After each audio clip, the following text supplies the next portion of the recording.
Evening time ஆயிட்டாலே ஏதாச்சும் சாப்பிடணும்னு தோணும். அதுவும் இந்த மழை டைம்ல சொல்லவே வேண்டாம். ஈவினிங் ஆஃபீஸ்லாம் போயிட்டு வந்து சமைக்கணும்னா ரொம்ப லேசியா ஃபீல் பண்ணுவோம். அந்த மாதிரி லேசி ஈவினிங்காக ஒரு குயிக் ஸ்நாக் பார்க்கலாமா? இன்னைக்கு நான் பனீர் சீஸ் மஷ்ரூம் தான் பண்ண போறேன். அதுக்கு நான் மஷ்ரூமா இந்த மாதிரி நீட்டா கட் பண்ணிக்கிறேன். தென் பேன்ல வந்து ஒரு பீஸ் பட்டர் ஆட் பண்ணிக்கோங்க. இப்போ நம்ம கட் பண்ணி வச்சிருந்த மஷ்ரூம்ஸ் இதில் ஆட் பண்ணிட்டு ஒரு கிளறி லிட் போட்டு மூடிடுங்க. தென் மஷ்ரூம்ல இருந்து வாட்டர் ரிலீஸ் ஆகி அது மறுபடியும் வத்துனதுக்கு அப்புறமா லிட்டை ஓப்பன் பண்ணிட்டு கொஞ்சமா பன்னீர் ஆட் பண்ணிக்கோங்க.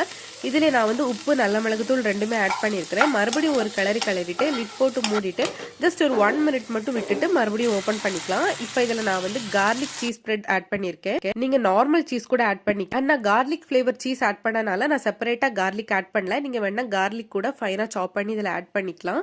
இது கூட ஒரு டோஸ்ட் பிரெட் வச்சு சாப்பிட்டுட்டு டேஸ்ட் எப்படி இருக்குன்னு மறக்காம கமெண்ட் பண்ணுங்க. அதுக்கு முதல்ல வீடியோவை சேவ் பண்ணி வச்சுட்டு ட்ரை பண்ணி பாருங்க.